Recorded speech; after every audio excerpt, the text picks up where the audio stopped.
YouTube হচ্ছে আমাদের সংসারের মতো, কারোর কাছে ভালো তো কারোর কাছে খারাপ। কিন্তু আমি এটা নিয়ে ইউটিউব জগতে দুবার এলাম। আগেরটাও আমি ডিলিট করে দিয়েছিলাম, কারণ সেখানেও আমি দাঁড়াতে পারছিলাম না। আমি যে কাজগুলো করছি, জানি না কেন অন্য কেউ করলে তাদের দুদিনেই হয়তো হয়ে যায় সম্পূর্ণভাবে সাবস্ক্রাইবার। আমি করলে কিছুতেই হয় না কেন কি জানি। এটা তো একটা পরিবার। তোমরা কি আমার পরিবারে জয়েন্ট হতে চাইছো না? প্লিজ একটা সাবস্ক্রাইবার আর একটা লাইকে যদি তোমাদের জন্য কেউ দাঁড়াতে পারে, তাহলে তোমরা সেটা কেন করো না? একটু প্লিজ একটা সাবস্ক্রাইবার আর একটা লাইক দিয়ে চ্যানেলটিকে শেয়ার করে দিও। আর আজ গপুর এখানটা একটু অগোছালো হয়েছিল, তাই জন্যই না গুছিয়ে দিচ্ছিলাম। জানি আমি সব সময় সবার মতো পারি না, করার চেষ্টা অবশ্যই করি।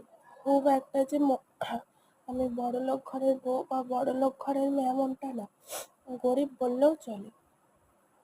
তা বলে কি নিজের মতন কিচ্ছু করতে পারি না আমি?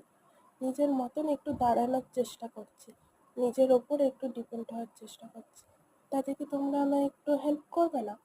একটু সাহায্য যদি তোমরা করো, তাহলে আর কি চাই বলো তো?